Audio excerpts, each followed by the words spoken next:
He says, I can't do anything about it. So he just now said, yeah. I'm going to ask it, so it'll be in the minutes, though.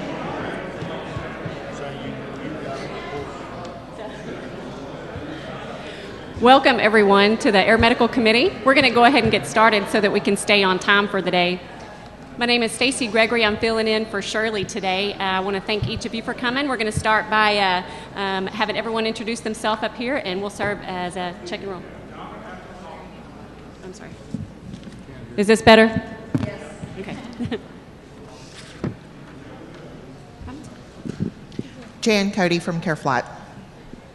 I'm Stacy Gregory from San Antonio Airlife. Alicia Warren, Methodist Air Care. Ricky Reed, Air-Evac Life Team. Jim Spire, Air One Tyler. Bert Corbell, Del Sol Medical Center. Deborah Wallace, Air-Evac Life Team. Okay, so it looks like we have a quorum. We have two items on our agenda for today. The first one, we're going to get a report from the work group regarding the responsibilities for patient care when flight crews are transporting in ground ambulances. The questions on the state licensed programs and out-of-state non-Texas DSHS licensed air medical providers. Is that better? Sorry. We've met a couple times since the last GTAC, and we'll be meeting again tomorrow to finalize the language on the questions that we're sending. This kind of turned into, once you peel an onion, there more questions occur, and Ricky can attest to that. So we have been working with other committees. We have several folks from EMS committee, also the medical directors committee, and to make sure that we have all the questions in that in the format that we want. One of the other things that came up, though, is one of the segues that from this is a concern that or a question that Justin had from the EMS committee. So if it's okay, I'll go ahead and ask him to, is he back? Yeah, there he is, okay. To just bring this forward, and then we'll give this to Maxie so he can research it for the next GTAC.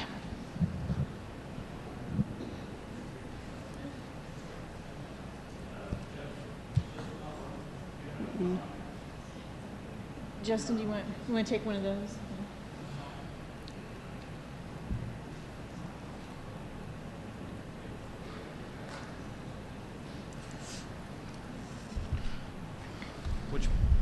Which part did you say, Bert? So, You can start where you want to. I'm the RAC chair of TSAA. We've noticed an influx of fixed wing providers in our part of the world. There's a medical director out of Killeen who's providing medical direction for a service in the Texas Panhandle. He currently has three fixed wings, anticipates having 3 more fixed wings within the next 3 months. He's placing aircraft with no staff, so to speak, that are scheduled to service the aircraft for the patient, but allowing the ground provider in that town, if they want to make an interfacility transport, they're free to use that aircraft for that transport. But what we're seeing is that while the staff is Texas certified, we have questions about whether they have any flight physiology or anything concerning the patient. We've been told, we know of 3 bases that currently exist. We've been told there's going to be 3 more bases in the Texas Panhandle to service this same type of operation. So the concern is number one, is the medical director actively involved in what's going on with these? Does he know his staff? And that's just concerns that we have with training aspects, and it's caused our medical director, our predominant medical director in our region, to have to issue statements in his protocol about when the ground staff becomes the fixed wing provider staff, and the the norm for patient care is from door to door because they were just flying in, dropping the patients off, and getting back in the aircraft and flying away before the patient was delivered to the facility. Just all sorts of concerns have just recently sprung up, and literally they're placing aircraft. There's been 2 aircraft placed in a 3-month period. Now, I realize that regulatory oversight, they have a current medical director, they have current licensed, certified staff, they have an airplane and a Part 135.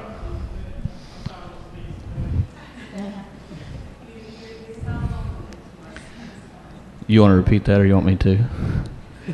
Go ahead. So that's the concern. I mean, we've just got concerns, and we bring it to their medical committee saying, you know, that the state says this is apparently an acceptable procedure because we anticipate having an influx of 5 new fixed wing providers in 5 months, and that's 1 a month.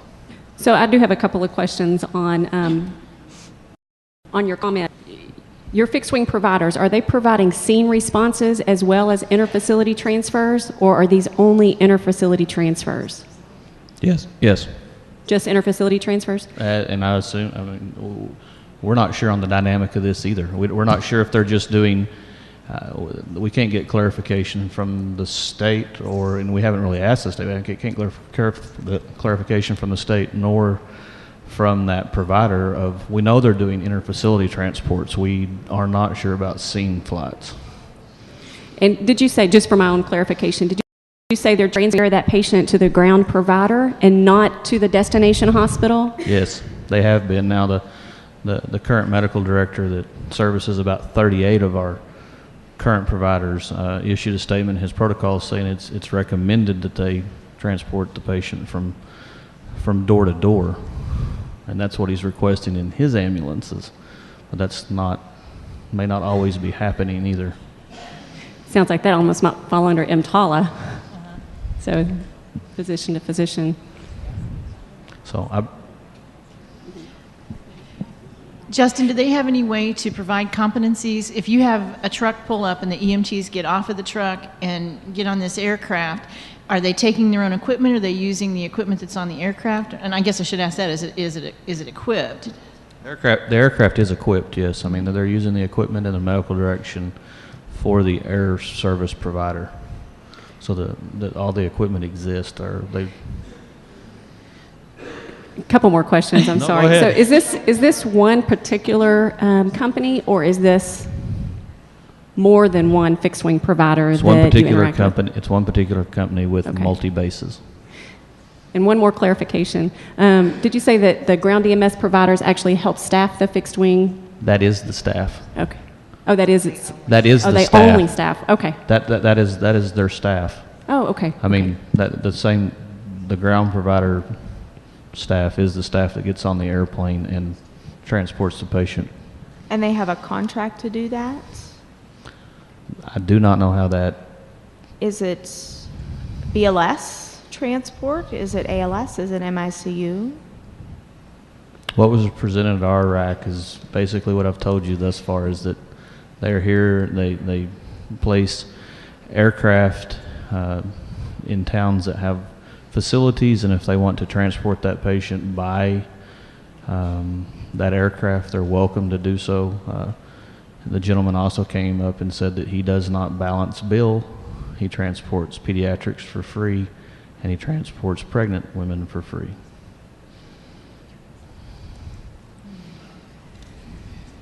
Sounds like maybe you get what you pay for.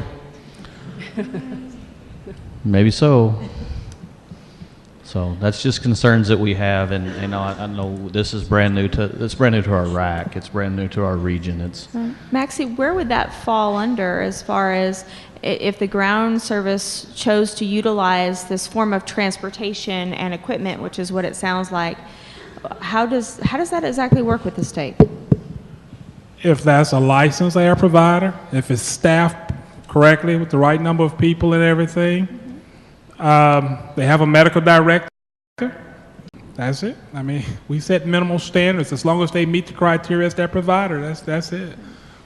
Do we know what level that aircraft is staffed for? I mean, is it Well, they got to be BLS? ALS. BLS? It's probably ALS. I don't know the provider. That's why I tell them they're going to have to send me some information because I don't have a clue what Justin's talking about. If you can send me the name of the provider, I can have compliance take a look and see what their license as, and those type of things. But hearsay stuff doesn't mean anything here. I mean, you can file a complaint. That's one way to get information. Or you can, that's basically what you have to do. Is let us know what's going on up there. We can send somebody out to check it out. But as long as they have a medical director, they have their plane, they have a crew, protocols, and all that other stuff we require as a provider, and if they are a licensed provider in Texas, I'll have to know what the complaint is. Maxie, we'll get that from Justin. We'll get some more details and send it to you because I have a couple questions. Because if they're using a ground ambulance crew that belongs to a different service, it seems that when that service is licensed as an ambulance provider, they have to have a roster, right? Yeah, and they may have those people on the roster from that service. I mean, they could. Okay. So we'll send our questions in writing, but thank you for bringing that, Justin. I appreciate it.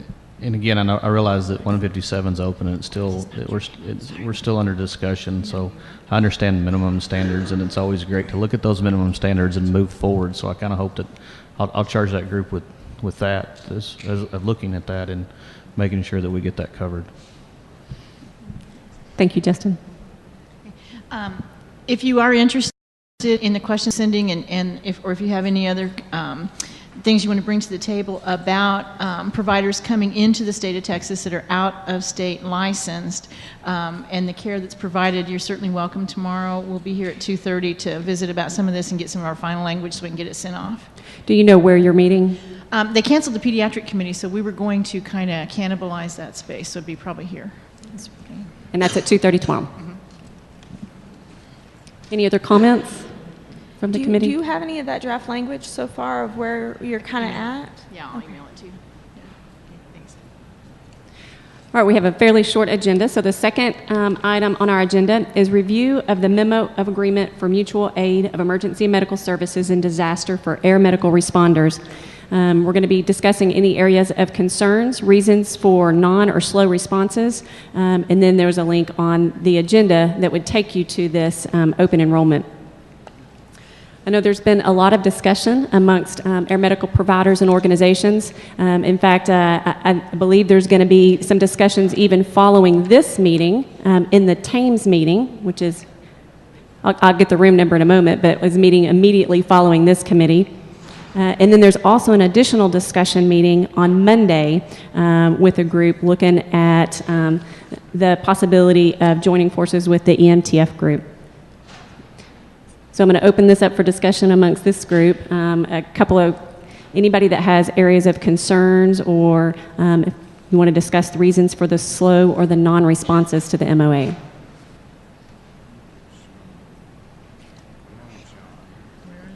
I've only had the opportunity to really look through it today. It seems, Maxie, very extensive. I don't even know how many pages the notice of open enrollment was, but could you give me some history and background on how we ended up with like a 40-page document? Okay. The actual MOA is only like 5 or 6 pages with all the information to fill out the forms. Well, but the notice of open enrollment was much more extensive. Well, I haven't seen it, to be honest, because it's coming through preparedness. That was what Shirley, that's what y'all asked for. Y'all work with them, and I don't know all the details, to be honest. I do know both MOAs are changing. The ground ambulance is changing as well as the fixed wing. And yeah, go ahead. Yeah, here he is right here. I'm Jeff Hogeem. I'm with DSHS, and I've worked a lot on this contract. Most of, I think, what you're referring to in the length of the contract is just the general provisions that are part of every contract that we have. The base contract that we discussed in the committee here and kind of worked on and approved is the same. Can you hear me? Okay, yeah. I'm not close enough. So the general provisions and whatnot that are part of the contract, that are part of all of our contracts, make it really lengthy. But the basic wording in the contract that we discussed with y'all over the past year or so is the same. That has not changed at all. So that the content of the basic intent of the contract is the same. Okay. Sean? Yeah. Yes, my concern is, I apologize, Sean Salter, San Antonio Air Life. The other contract, the MOA for other ground resource providers, does not include your general contract provisions. I had to sign one of those for personnel that we use to volunteer to staff ambuses, et cetera, and they did not have the other portions of the state required components as part of that agreement. So that's issue number one, which really is my primary issue. There are some requirements in your general provisions for contracting that are things that we probably would have great difficulty to be in compliance with. As an example, you have some things in here like syphilis reporting as a general provision under your state contract, and like I say, we would have no provisions for monitoring or assessing some of those types of things. And so I think that the general contract, the general MOA is good. We really would like to work to see if this could be routed the same way that the MOA is for the ground resources. That's kind of my summary. Okay, I don't have the general provisions with me, and that's really not where my area of expertise is. So if there's questions regarding that component of the document, if y'all will get those to me, I'll help get those answered. Okay, we can do that. Sure. I know like I said, there's going to be several discussions. Jack? One other question that I think people were confused on. In here it says you're required to respond within a certain time frame. I think some people can that answer still be no? I mean, because in other places it says you have to accept the mission, but in that one statement it just says you're required to respond. And I think you're looking for a yes we will or no we won't within a certain time frame. Right. But I think people are reading that to mean you have to go, you're not given a choice anymore like we were in the previous. Okay, you absolutely are given a choice. You can say no. In fact, I think earlier in the document it says if it's going to impede your ability to respond in your area, you shouldn't go. I think we try to make all the wording, when you accept the mission and that kind of thing, to make it look like you didn't have to go and you don't. We would hope, though, that when you do accept the mission, that you can launch within 8 hours. I mean, we don't want you to accept the mission and then it be a day later before you get off the ground. So that's kind of the intent of that 8 hours, but it never was intended to mean you couldn't say no to the mission. Okay. And the other question that I had, now I forgot what it was. For those programs that do both, I do ground and I do air. Now my ground MOA is running through my RAC, and the air is running still through the state. Correct. If I take my fixed wing somewhere, I may take my ground units with me. We'll have to have those activations at the same time. I just wanted to, you don't have to answer that. Sure, I understand. I asked that at the RAC level, and it was, we're not responsible for the air part, but if we're going to go move patients out of a certain hospital and we can take our own ground units, it alleviates some of that strain over the local EMS service. So, right. Just so we can look at that. Okay. I just want to bring that up. Understand.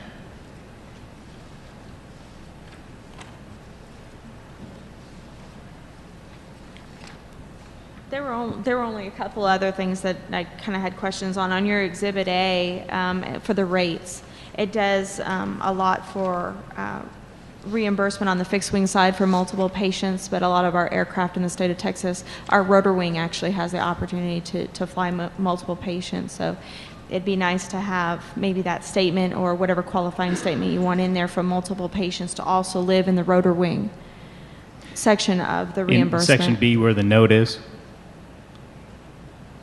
Right, correct. I don't think that was intended to apply only to fixed wing. Okay.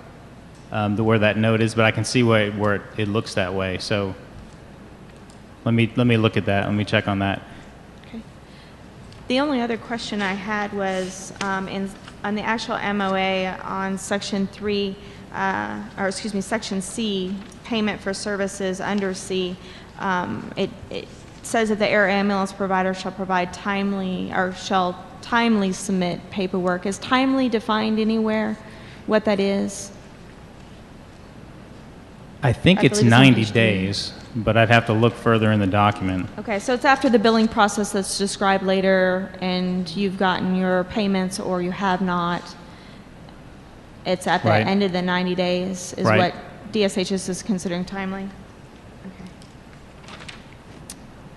I think we worded it that way for a reason. It's been a year since and if anybody in the room has a better memory than me, please chime in. I think we changed that to give a little bit of flexibility there, but at the same time, it's important to get it to us. So. Right. Right, absolutely. Alicia, there is somewhere in the document that says you have to wait until you have been paid or denied. So like 30 days. Okay.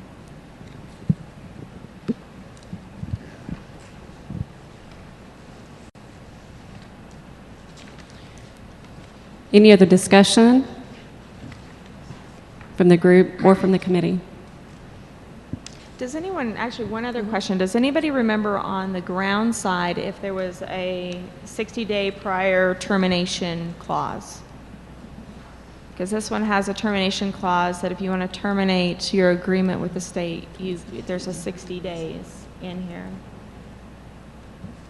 requirement. I don't know on the ground. I mean, you can always say no. Now that we have that clarification that you can say no, you can always say no, no matter what. I was curious. That was my question. Well, again, I know there's going to be further discussion at the TAMES meeting following the Medical Committee meeting. That TAMES meeting is going to be held in room 408. And then on Monday at 4 o'clock, there's a meeting to discuss some proposals as well. So I know there's no action items from this, but there's plenty of discussion. So please don't hesitate to ask any questions or give input in these discussions so we can get this wrapped up. Thank you very much. You're welcome. Those were our 2 agenda items. We're now open for general public comment from the group.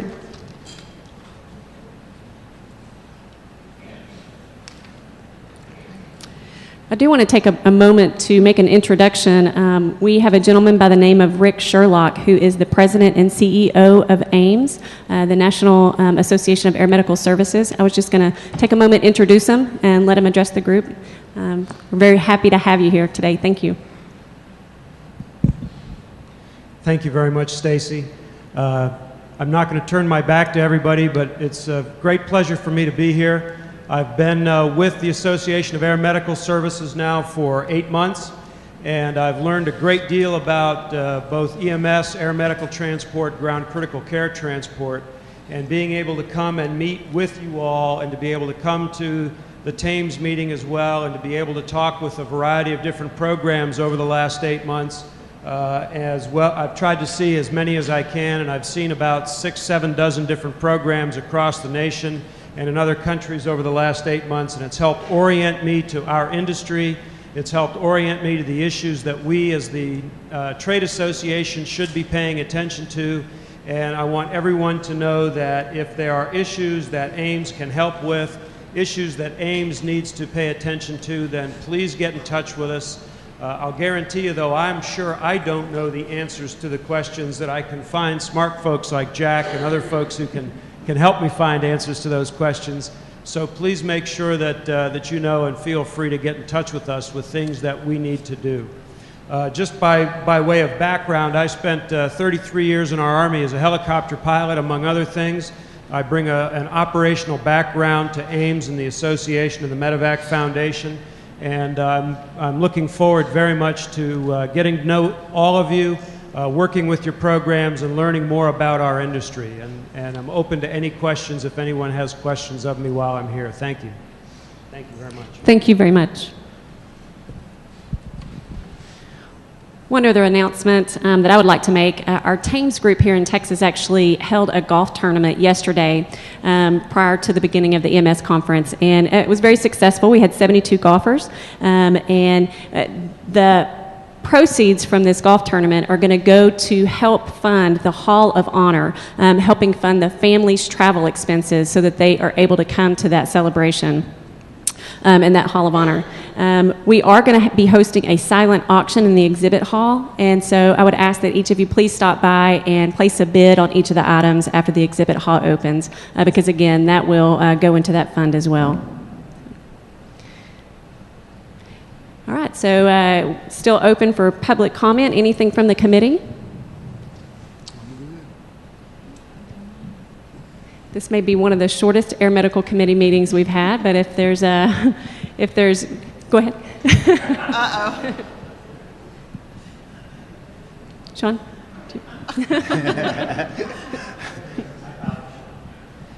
So for those that are interested, while we'll discuss some of the items regarding the MOA at this evening's TAMES meeting, We also have called together a work group for Monday at 4 o'clock, from 4 to 5 p.m. We are going to be meeting in the Convention Center, southwest corner, meeting room 1. And so for those that have interest in the air medical MOA and some of the things that we've identified, please come to that so that we can try to formalize some of the work. Sometimes it's too busy to get things done at the various association meetings, but we have that focus group on Monday. Thank you very much.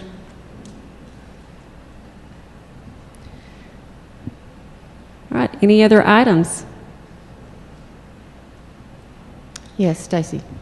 I wanted to let the committee know about an agenda item that will need to be on your agenda for your next meeting, if that's February or if you have an interim meeting. The Trauma Systems Committee is putting together a work group that will work with the state registry staff. The real goal of this work group is communication conduit back to the stakeholders and to your committee, and to assist the trauma registry with some of their initiatives as far as implementation of the registry, and to provide feedback regarding desirable enhancements to the new registry. There are 18 seats on this new work group. There's 1 seat for each committee to be represented. So it will need to be an action item on your next agenda, because it will be a formal action by your committee to select someone to represent your committee on this group. Okay. Also on this group, there will be representative from the RAC chairs, TTAF, TTCF, a couple of at-large member seats, and then 2 DSHS staff. Okay. Now, Shirley will be receiving the information on this from Jory probably in the next week or so. But I just wanted to let you know about that, and so you can let her know to put it on her next agenda. Thank you very much for the information, and we'll make sure that Shirley gets a summary.